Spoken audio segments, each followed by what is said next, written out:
That's how you break into it, is relationships or building trust over time. But then from a product perspective, you're dealing with a franchisor and then franchisees. If you think about it, if you ever worked with these folks, the franchisor is the brand. They typically control the purse strings, but then you also are dealing with the franchisees. And the franchisees are very small business owners. They're like local business owners. And their marketing dollars are very precious, and they need to be looked after. And so the way that we did that, leaning into our strength of client intimacy, is that when we would close a franchise business that had, let's say, 30 locations, we would dedicate an account manager to those 30 locations. What I've felt a few times when I'm working with like the franchisee is that we're not working directly with the franchisor. So that means that the franchisee is subject to limitations of the franchisor of like how they get their marketing and what we can actually do. I am really excited for our guest today. Our guest is Corey Quinn. So if you don't know Corey was the CMO of Scorpion. And Corey came on to Scorpion when they were at $20 million, and he left it when they were around the $200 million in annual revenue spot. He's also a coach for agencies, a speaker, and a best-selling author, the author of the book, Anyone, Not Everyone. So I am thrilled to have Corey on our call today. So without further ado, Corey Quinn, welcome to the show, man. How you doing? Patrick, I am super excited to be here. How you doing, man? Yeah, I'm doing great. I'm doing great. Yeah?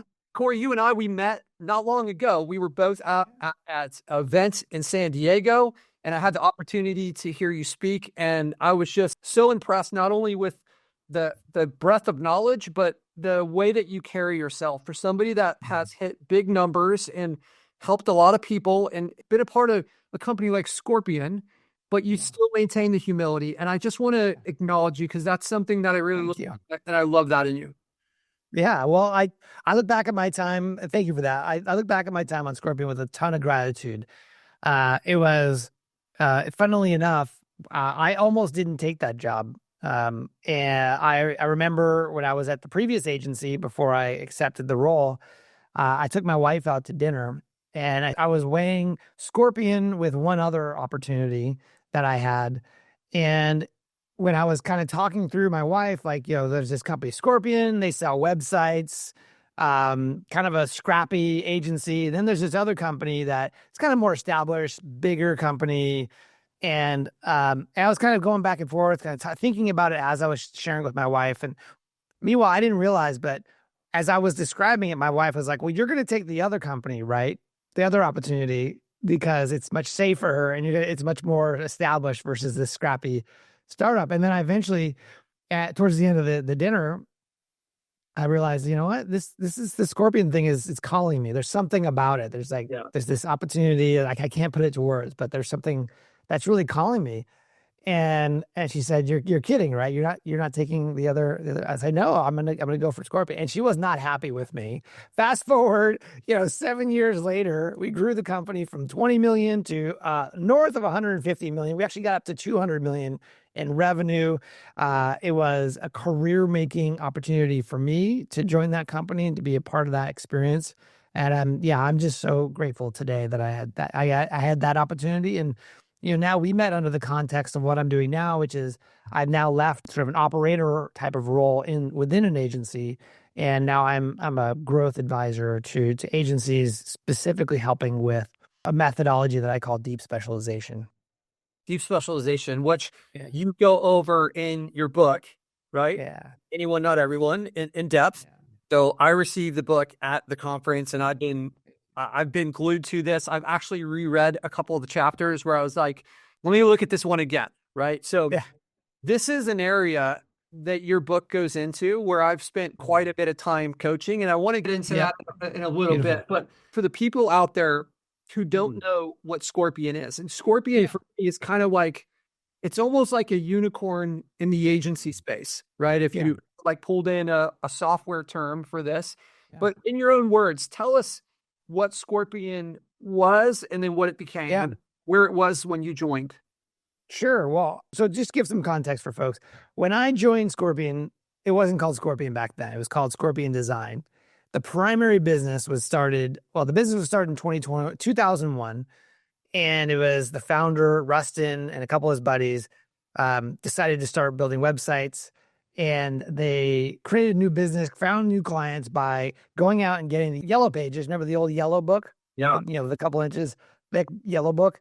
And it lists all the local businesses, obviously. And they started at the top of the book, and they started cold calling the businesses in the yellow book, and they got to attorneys, which is, A right at the front of the book. And they started selling a lot of websites. And that was back in 2001. By the time I joined in 2015, it's a 14-year-old business doing about $20 million. Majority of the business was attorneys. So personal injury attorneys, family law attorneys. And I remember when I was interviewing for this company that it may be humorous. Maybe it was like, this is before I had that dinner with my wife. I was saying to myself, this is just a website design company, and they charge a lot of money. And there's these new platforms called like Wix and Squarespace and all these free website platforms. Like who am I to like, why would I join this business? This is a website business is kind of a dying business. But it wasn't until in that interview that I learned that they had achieved something I thought was pretty miraculous, which is they had a 93% client retention ratio in an agency serving local businesses, which is, of course, attorneys.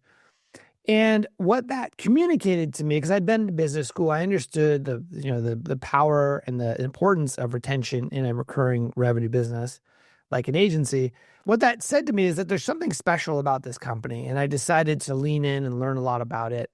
And so, the business was primarily attorneys. They had another sort of vertical focus, which was hospitals, but the primary business was all about the attorneys, and they had this great retention rate.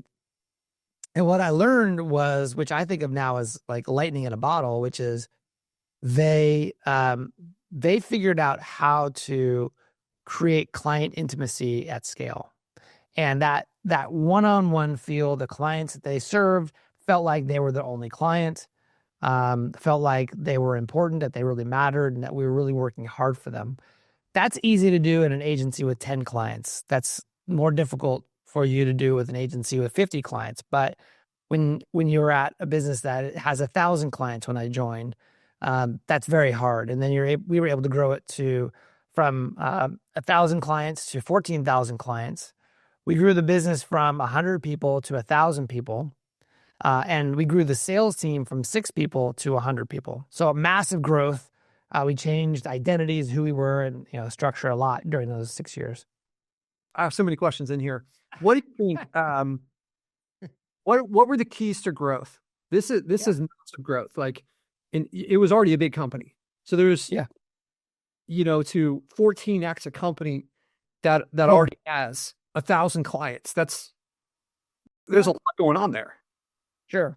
From a strategic perspective, we were, again, focused on personal injury attorneys and family law attorneys, criminal defense attorneys. Despite having 1,000 clients, we had a tremendous amount of opportunity in the market just by staying in the law firm space. In other words, there's a lot more law firms that we could have been working with. We had this map of the United States, and we put pins in the map where we have clients. Well, there was a lot of big cities where we had no pins. Right, we just so much opportunity, despite having a lot of clients and at this point a lot of brand recognition. So we decided to invest heavily in sales and marketing to help fill out that map. But we did something else as well, which is that we decided to, in addition to and on a parallel path to attorneys, we also expanded into home services.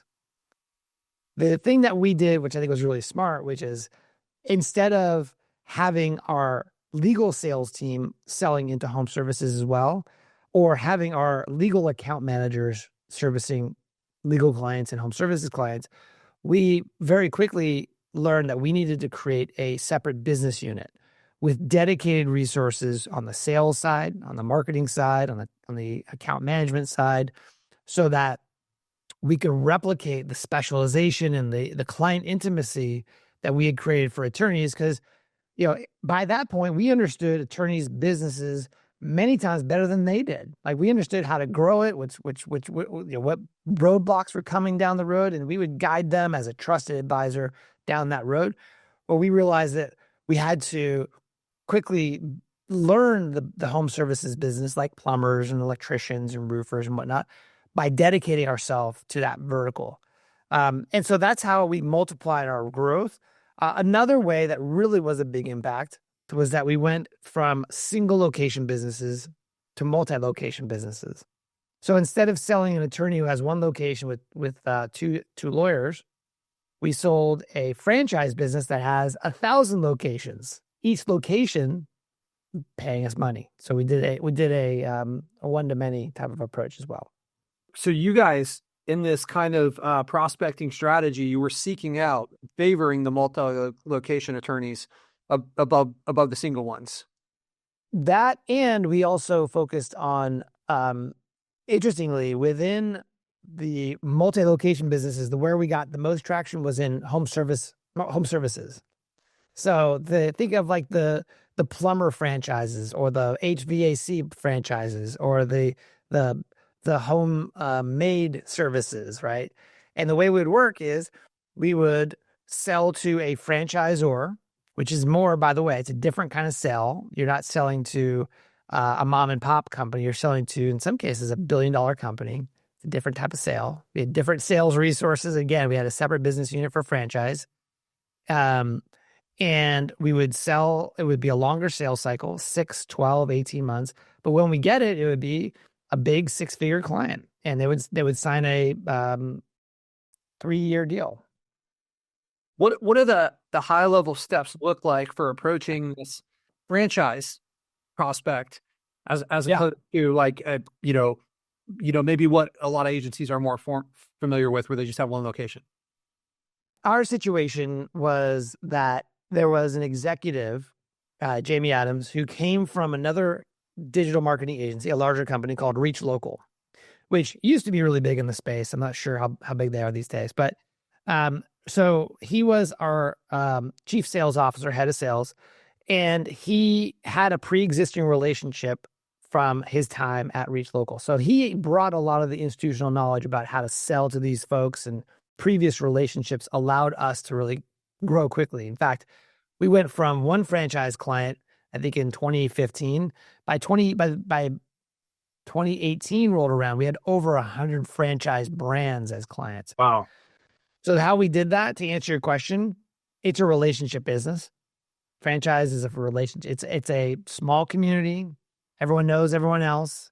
It takes a while to break into that. We happen to have the advantage of having a pre-existing relationship through Jamie. That's how you break into it, is relationships or building trust over time. But then from a product perspective, you're dealing with a franchisor and then franchisees. Now, if you think about it, if you ever worked with these folks, the franchisor is the brand. They typically control the purse strings, but then you also are dealing with the franchisees. And the franchisees are very small business owners. They're like local business owners, and their marketing dollars are very precious, and they need to be looked after.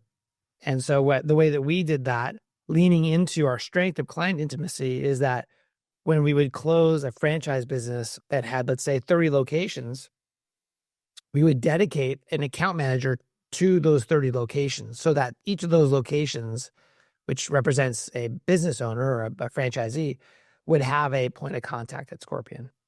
And so it was in some respects great for revenue, but it was also expensive for us because we had to hire a bunch of account managers to manage all these franchisee businesses. This is really good. What I've felt a few times when I'm working with like the franchisee is that we're not working directly with the franchisor. So that means that the franchisee is subject to limitations of the franchisor of like how they can their marketing and what we can actually do. But by working with the top of the tree, you guys are able to kind of influence policy for all the franchisees, dealing with the decision maker for the whole company. Correct. And so typically we would redesign the whole website, sort of the web platform, if you call it. Like the corporate website is one thing, but then each franchisee has their own location or own separate website. So we would redesign everything. The benefit to the franchisor, and this is getting in the weeds a little bit, is that the franchisor is the brand. Their job is to sell more franchise locations and sell the fact that they have a marketing machine and so on and so forth. They want all of the franchisees to be successful, but they also want them on the platform, using the right tools, getting the results, and being able to track everything. Well, we were able to provide a lot of that. When you have franchisees, alternatively working with onesie twosie agency relationships kind of going off in rogue, that's a headache for the franchisor. And so we were solving that kind of that problem for them. You guys were scaling, but you were also kind of introducing scalability into them as well, where it's like, Yeah, exactly. one solution for you guys, and it's going to be for everyone. You mentioned some of the key factors that helped us to scale. We didn't rely on third-party platforms to operate the business. And so where that comes into play is when we went from single location clients to multi-location clients, all of a sudden we had to find a way to provide visibility into the entire network of franchisee locations. Because we had built our own software, we just continued to build. So the functionality from single location to multi-location to franchisor to franchisee, we were able to provide that visibility to the franchisors who typically, again, for these larger franchise brands, you're going to have a marketing department, right? People who are, these are $1 billion in some respects brands. And so they want to have great visibility. And that software that we had built originally for the single location business to be able to manage their website and be able to do their PPC helped us to really scale quickly because it was all home built. If that makes sense. It does. And we're in a very similar situation. We started with the agency and then we built Snap to support our agency. And originally it wasn't meant to be a commercial facing product. It was just a way to service our clients better, where it's like, we're going to have better information specifically around the Google Business Profile, the lead management, the automation, the call tracking and reporting. We built it all into one place. And this kind of idea of pairing a SaaS company with a service company, it's, in my mind, it's a 1 + 1 = 3 situation, which adds a lot of value to the actual agency, and it makes us more scalable and can consolidate everything for them. So it's interesting that Scorpion was leveraging this and kind of being in this situation. It's exciting. It's exciting to be in that and seeing what you guys did. Yeah. And so originally the software was internally driven. So internally focused. The user of the software were Scorpion employees. And the reason why that's relevant is because in any given quarter, when we had a sales team of 100 people, we would sell 600 clients in a quarter. And so if you're trying to process 600 onboardings, kickoff calls, website designs, content, PPC campaigns, so on and so forth, too much complexity and things are going to break pretty quickly, which is, again, the software that allowed us to create the term I like to use, not the sexiest of terms, but the term I like to use is like a conveyor belt. Every client who gets sold a contract, which is in our system, they do a digital signature that sets off a lot of tasks or work or automations that go to different departments in Scorpion. And those people are just focusing on this specific kind of task to push it on to the next person along the conveyor belt. Which ironically or interesting leads to the whole strategy, which I think was the underlying strength of Scorpion, in addition to customer intimacy, is the vertical specialization. Because if we sold what we learned is that we had to sell the same type of product to the same type of person over and over again.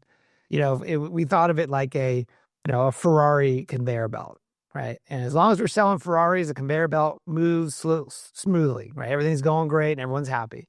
We're hitting our deadlines and the queues are moving and so on and so forth. But it's when you sell a Porsche and you try and get it into the Ferrari assembly line, It's going to gum everything up, right? And so, of course, that would happen. We had a large sales team. You have these folks these sales guys are going to sell something because they're trying to hit quota or whatever. It doesn't perfectly fit into our model. And every time it would gum everything up and everyone would be upset. So we kind of learned over time that who our ideal client was, what they looked like, and we built the product to meet them where they were. And as long as we were selling that product to that client, we were able to get that scale. So you guys were essentially targeting the clients that are going to work with this assembly line. Where it's like, hey, correct. Which is why we went from attorneys to home services. there's a lot of parallels there, right? These are local service businesses. Attorney is a local service business. So is a plumber, right? They depend on Google to get leads, right? They all have websites. They want to use LSAs. They want to challenges that we can solve and so on and so forth. So there was a lot of parallels in that respect that made it a lot of sense for us to move into in the early days to home services. Makes a ton of sense. This is a great spot to segue into the vertical market and choosing this.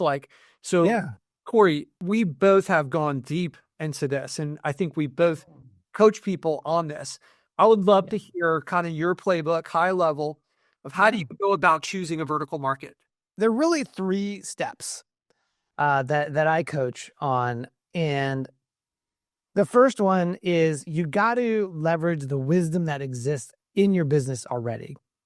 Okay. It's so easy to kind of just jump to the third step, which is you go to a spreadsheet and you look at, well, what's the biggest market? Like, where's the biggest amount of spend that I can go? Or what's the highest number? That's the last step for a reason. The first step is you want to harvest that insight and that wisdom that exists. Most businesses, most agencies do not start off as vertical specialists. Right. Unless you came from a family of plumbers and you start a plumbing business, right? Or a plumbing agency. Most of them, typically, they'll start an agency by getting into business, telling everyone in their high school buddies, their college alumni, their local B&I group, hey, who needs a website or who wants marketing, right?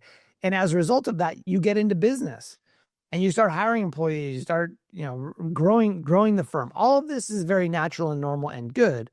But at a certain point, there is a sort of what I call a fear and ignorance line, where it's like, well, hey, I don't want to, there's a myth, which is like, hey, I don't want to, limit my market potential because, that would hurt my revenue. When the reality is that by specializing, you actually grow 50% faster and more effectively than a generalist business, right? And that's typically where you elevate into what I call a vertical vendor. We could talk about, I have a 4-level system, which I could talk about, but you go into your business, going back to your question, you go into your business and you do more of a quantitative look at your clients, group all the clients you've built that you've serviced over the years, current and past, and you want to group them based on the vertical. So you put all your dentists on one line, all your doctors on one line, all your attorneys on one line, and you want to look at things like, what is our average revenue per vertical? What's our average retention? Where are we getting referrals from? Where's our profit margins? Right? That will help you to get some insight into where you're really good at service now, which vertical market you have, a good product for that you like servicing. Right? So that's the quantitative piece. The qualitative piece is if you have a sales team, you want to go and actually talk to your sales team and say, who do you like selling to? It turns out salespeople like selling to people that buy from them, right? So there's going to be some intel there you want to uncover. Your account management team, if they're working with a bunch of different types of clients, ask them, who do you like working with the best? They typically like working with, guess what? Happy clients. Who are the happy clients, right? They're going to know. They're on the front lines.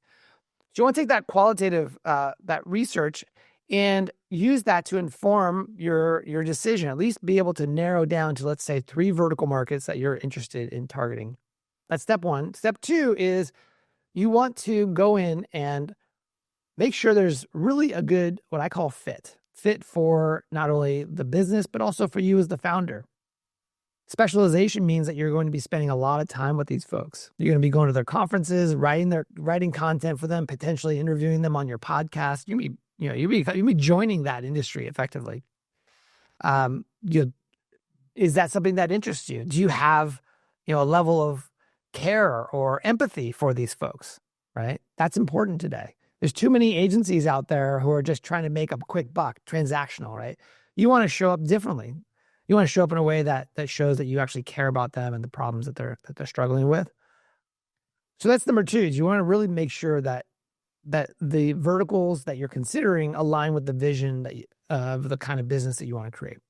And then and only then do you want to actually look at the market opportunity. So at this point, you should have 1 to 2, maybe 3 vertical markets to be able to go into, do some market research to see what is the true opportunity. And the quick math that I like to use is, let's say out of a total addressable market, let's say I'm looking at my board here. Right now, there's 157,000 plumbers in the US. There's 157,000 plumbing businesses in the US. Okay. If you were to capture 1% of them, that would be 1,570 clients. If you charge $10,000 a year for those clients in revenue, you'd be making $15.7 million in revenue. Okay. Whatever that number is by doing the math, you as the founder, number one, need to run the numbers and then look at the potential for your business. And that number has to ultimately get you excited. Yeah. That's typically where you get the buy-in, right? Go ahead. Right. Yeah. I mean, imagine a lot of people listening to this would be excited by, $15 million a year. And it's just the way you lay it out, it seems so simple, right? Hey, get 1%. On top of that, you're solving one problem, growth, for one client, one type of client, plumbers. And just like Bruce Lee says, I fear not the man who's practiced 1,000 kicks one time. I fear the man who's practiced one kick 1,000 times, right? Yeah. You get so damn good at servicing this client. You build a lot of credibility, a lot of trust in the industry. Word of mouth kicks up. You could raise your prices.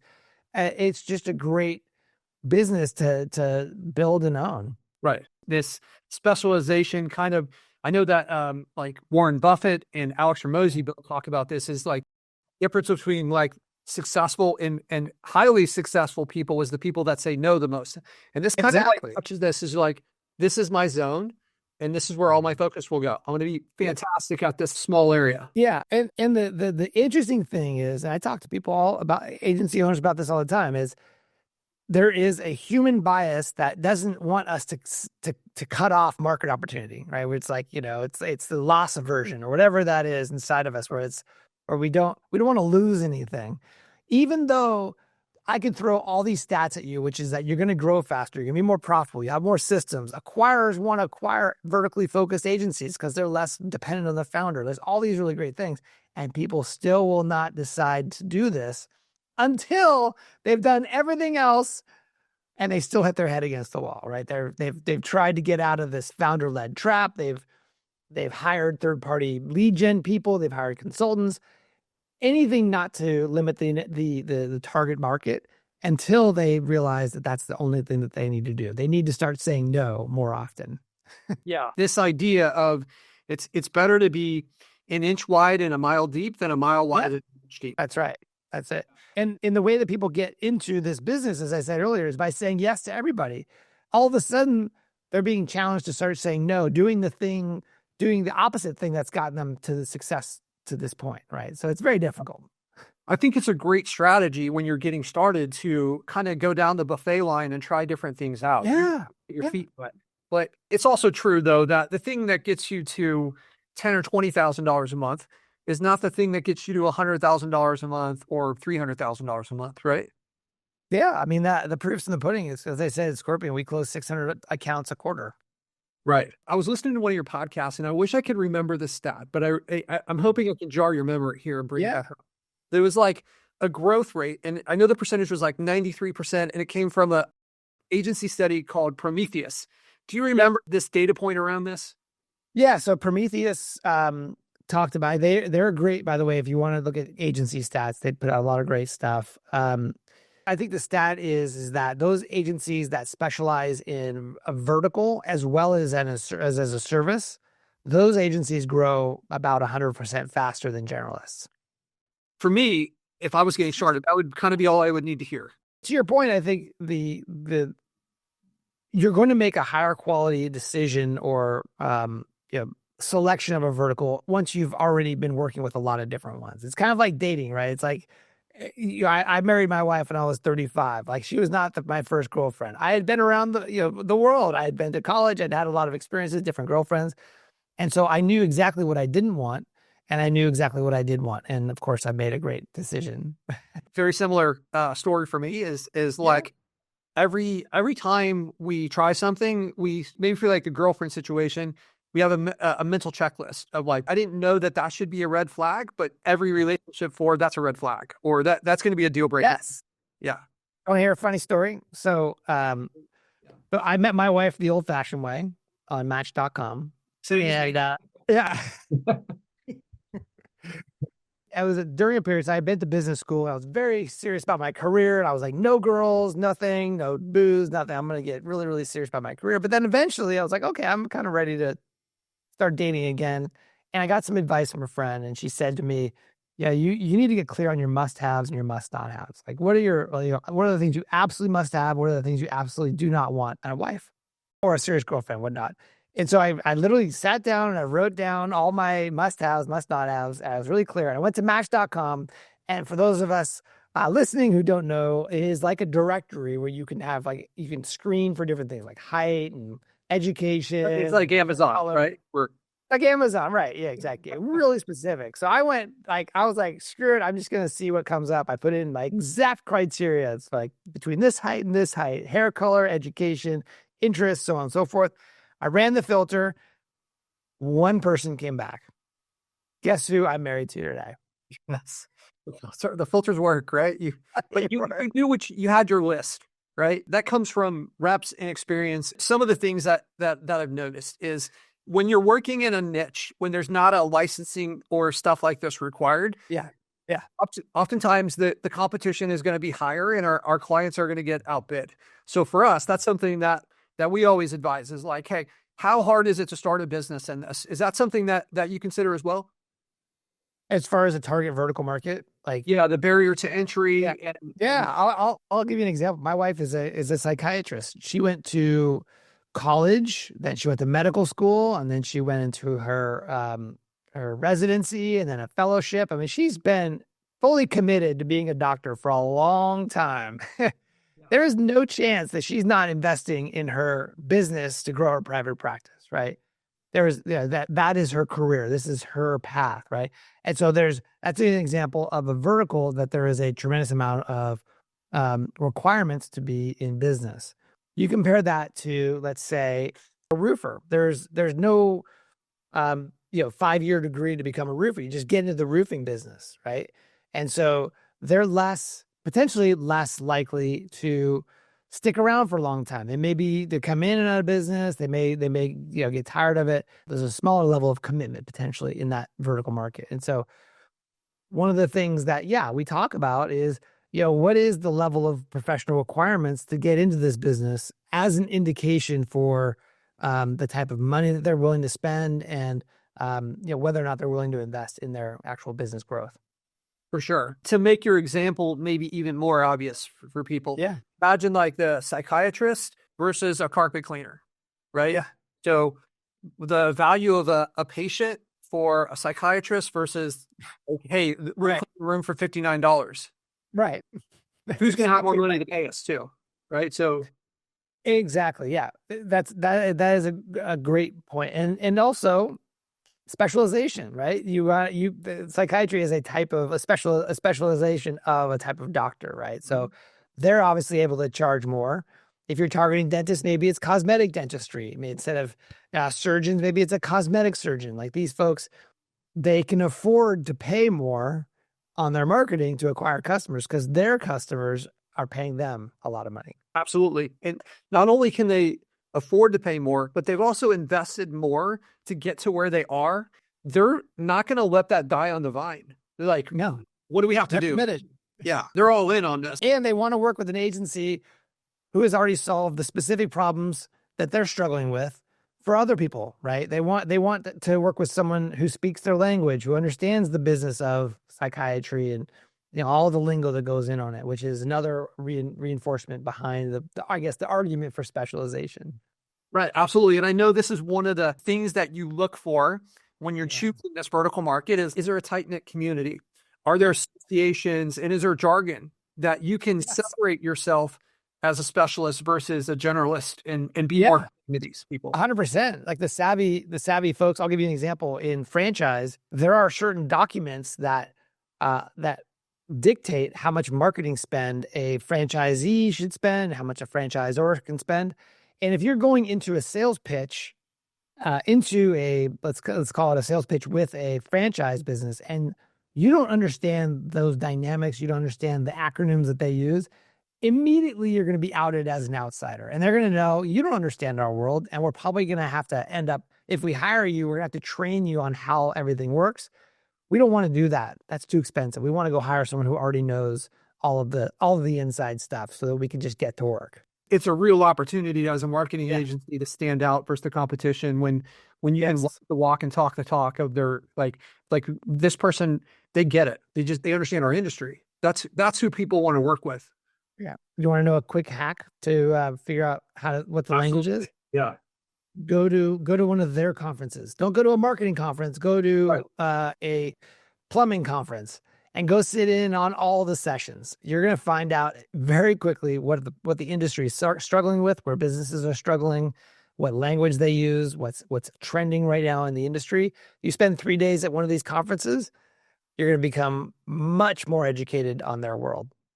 Excellent. That's fantastic advice. We have an exhibit at the World of Concrete because we're specialized in concrete, and we're going to be doing the education sections as well for this very reason. Perfect. I would be leaving money on the table if we did this podcast and we didn't get into the gifting strategy. Yeah. Let's unpack the growth. We've talked a lot about some of the strategies and some of like the operational decisions that you guys made to go from 20 million to almost 200 million. What was the client acquisition strategies that were most effective for you?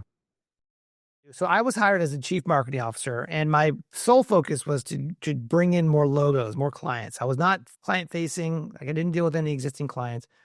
And we had a healthy $20 million business. The phone would ring, sales guys would close deals. Like it was a great deal. We had to figure out how to accelerate the growth that was already happening. And so, of course, we did what most agency founders will do when the amount of inbounds and the amount of referrals are just not delivering enough. We started going outbound, and we made all the mistakes under the sun. We would cold call from just a cold list. That didn't work. We would try and get referrals. That typically didn't work.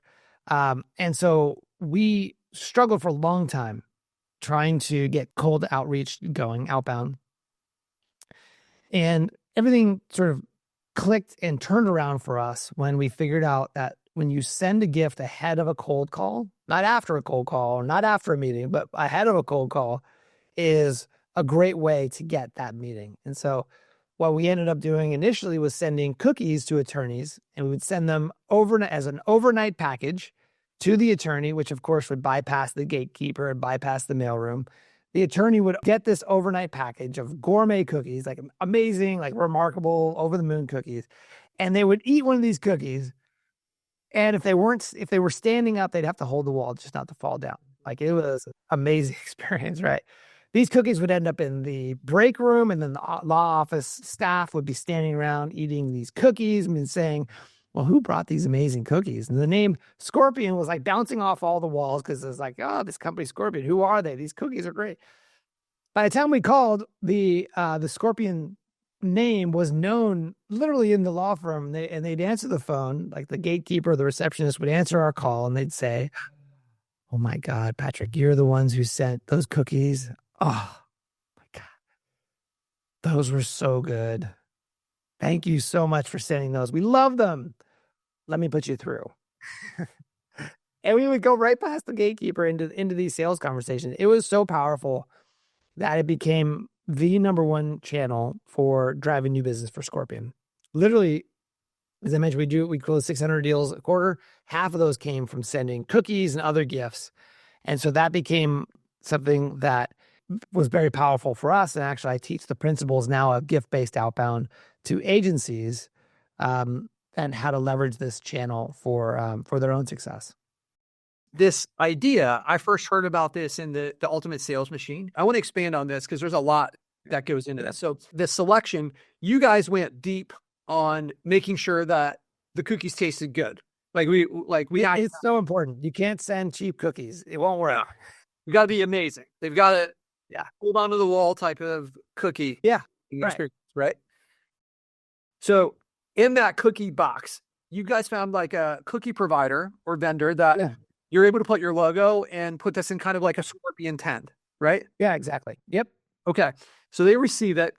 You guys get the tracking on the cookies have arrived from like FedEx or whatever. FedEx. Yeah.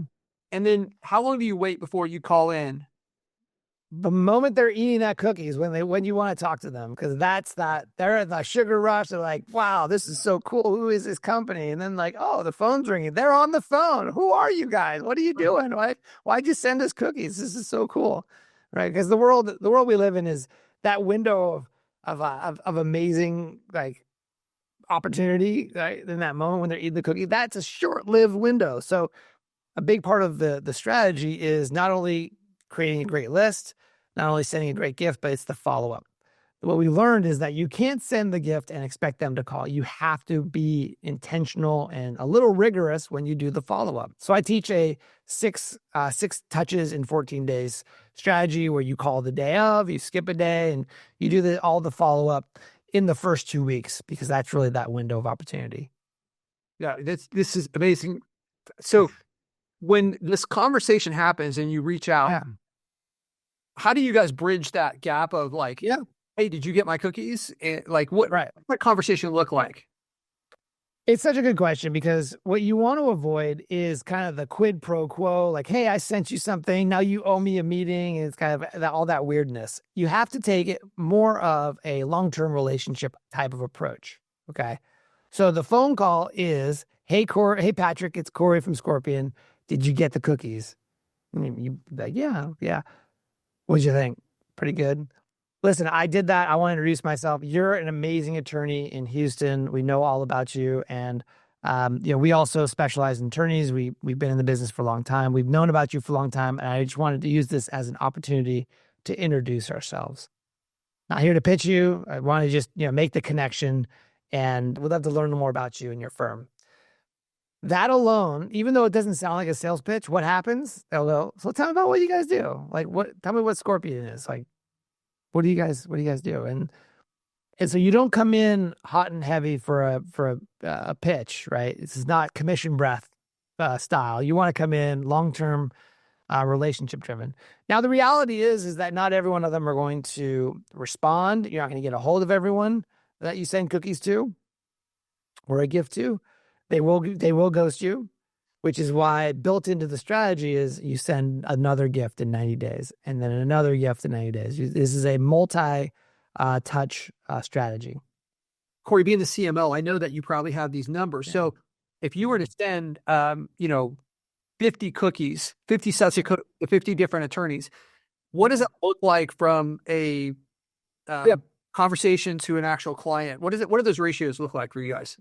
Baseline. So if you send just round numbers, 100 gifts, if you get the list right, if you get the gift right, and you do the follow-up, you should expect 10 meetings. Now, these are high value prospects. The list, we haven't talked about the list, but the list is intended to be your VIP prospects. You get 10 meetings with 10 VIP prospects. And then if you're good at closing deals, you should close 3 of them. Okay. Least.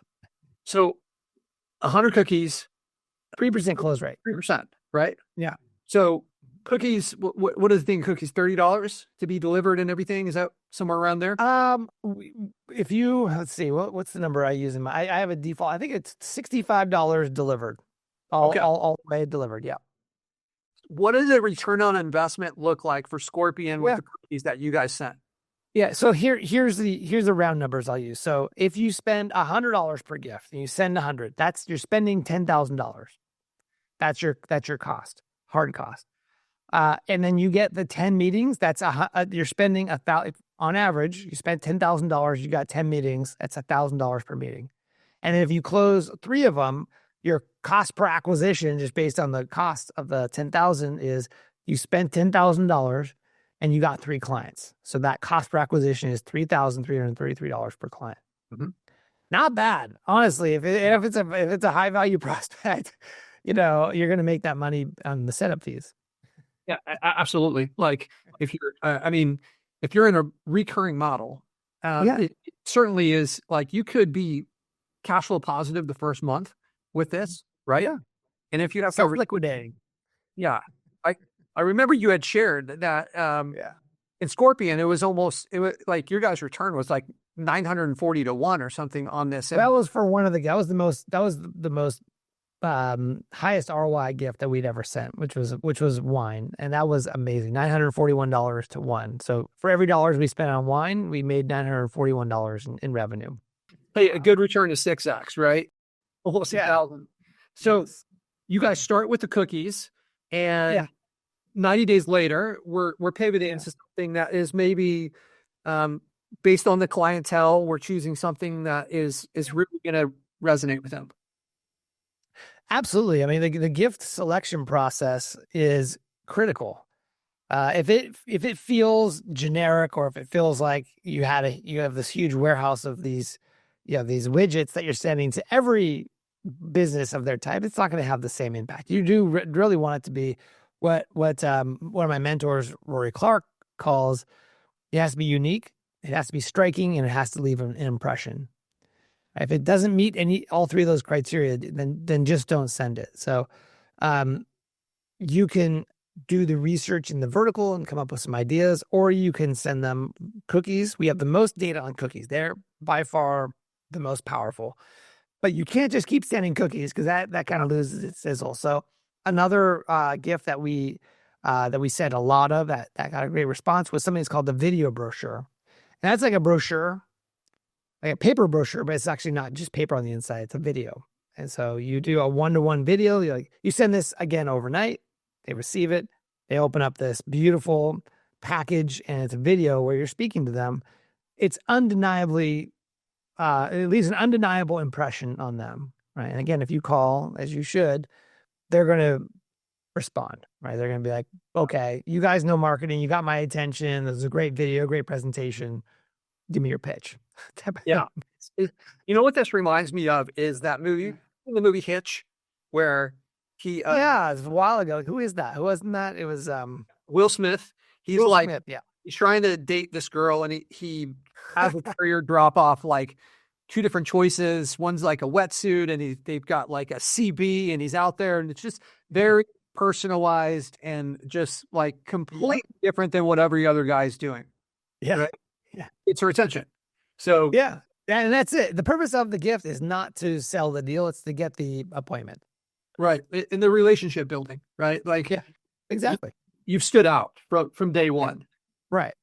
And in a way that communicates that you're not looking to just sell them on something. You're looking to build a relationship. And that's really an important part of this, I think. Right. Right. So, Corey, I know we're running out of time here, but I do want to make sure we talk a little bit about the list. And I know from watching you speak a few weeks ago, you're spending a lot of time trying to locate the top 20%, really like the tip of the spear clients. Yes. And then you're starting slow and sending out these gifts. Can you talk a little bit about that strategy? The area where people get gift-based marketing or gift-based outbound wrong is they apply traditional outbound methodologies to gift-based outbound. Traditional methodologies of outbound is you have a huge list and you do the old spray and pray, right? You send out a bunch of emails and you see hopefully something comes back. That's kind of like net fishing, right? We want to do spear fishing. We want to, instead of going big, we want to have a small list. We want to have a very qualified list of folks. And our job in building the list is to do our best to make sure that they can afford our services. They have the pain that we can solve, that they will receive a package, that we know them well enough that if we can get on a call with them, we know that we could it's very likely we can close them and they would be a great client. So to get there, you have to do a lot of research up front. People aren't used to doing a lot of sort of list building in this way, right? They want to just get a huge list. So we recommend going and doing online research, looking at criteria that will help to indicate, they can afford us. Like how many doctors do they have or how many locations? All of these things need to be taken into account, because what will happen is the gifts are typically so good, you'll get the call and you don't want to realize when you're on that phone call, this has happened, right? That, these people can't afford our services. Like we want to avoid that at whatever cost. So you have to do a lot of the work up front. The list is the strategy, as my friend Joey Gilkey says. If you skip the list, or if you go fast through the list, you don't really qualify. It's like building a house on sand. It's bound to fail, right? You have to do the list building in a very intentional way. Very intentional. So not only, I remember from your presentation, it's not only about like locating the ones that have the budget, but also the ones that have the acute pain. So if their budget is big because their current marketing looks like they're crushing it, then Yeah. they're Well, probably they not. don't want to prioritize sending them a gift. Yeah. Yeah, yeah, absolutely. I just want to point that out before Yeah. people go out and spend tons of money on cookies. And I think what blew me away was the amount of money that you get at Scorpion. I think Yeah. you spent like $2 million on cookies. Is that right? It was more than that. It was actually about $3 million. $3 million on cookies. Yeah. Well, on gifts, including cookies, but gifts to cold prospects. Right. Yeah. It's like, hey, you're trying to scale this. Here is something that a company has done to scale it. So, Corey, I've got one final question that All right, let's go. Corey, why do you do what you do? Thank you. I appreciate that question. So I left Scorpion under great circumstances. I had a job there, but I felt like I was ready for a new challenge, and I thought deeply about the kind of life that I wanted to live the rest of my time here. And I could have very easily gone and got another job in another agency, but I really felt like I wanted to invest in myself, bet on myself as an entrepreneur again, going back to that. And so I knew that for me to be successful, I had to choose something that I could do over a long period of time. And I've always been a real big fan of folks like Cal Newport. He talks about deep work and really becoming a master of a craft. And the topic that I fell in love with, and that is the topic that I work with my clients on, which is helping business owners, ambitious, visionary business owners, to become, truly the best in the market. And that's what I think adds a tremendous amount of value in their life and their client's life. And that by extension helps me to build a great career for myself in my business. So I love what I do. I love helping agency founders who, by the way, are great people to work with. I find agency founders are very introspective. They're ambitious. They want to do big things. And I love working with this audience. So I think it just aligns with the kind of life that I want to build, which is high impact, win, win, win. I want to win. I want them to win, and I want their clients to win. That's, if I can create that, then that's something that I'm all about. So that's what motivates me. That's what excites me, and I feel grateful that I get this opportunity to do these things. Yeah, it's beautiful. And it's why, in my mind, you have this humility that you do, because it's coming from an impact-based position. That's the driver, is, hey, I'm trying to make the world a better place. So with that comes gratitude and all these other things that I'm sure every listener can feel from this entire conversation. And anyone that meets you, it was immediately obvious to me, which was, Thank you. It's refreshing. Thank you. Corey, I know that there's some resources out there for our listener. And what's the best way to contact you, and where can they pick up some of these strategies that can help them along their way? I encourage your listeners, you can go to anyonenoteveryone.com. It's my book, name of my book.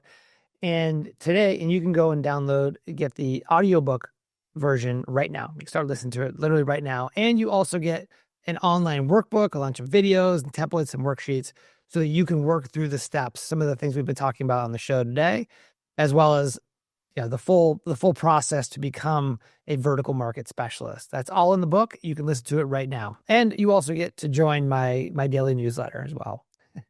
Fantastic. Corey, I just want to say thanks again. Thank you so much for being so giving with this and for everything that you do. Really appreciate you coming on and sharing with our listeners. Is there any final messages or anything to leave our listeners with? Yeah, I think, as not surprising probably, but if you're struggling to scale up your business and get it to the level that you want, you might be hitting that good enough line where you're stuck, not stuck with good, not great. Good is the enemy of great. And so one of the ways to become great is to become a specialist. So if I myself or Patric can help you in doing that, I highly encourage you, no matter who you work with, I encourage you to explore that as a channel. Fantastic advice. Excellent. Yeah. Thank you so much. Appreciate you.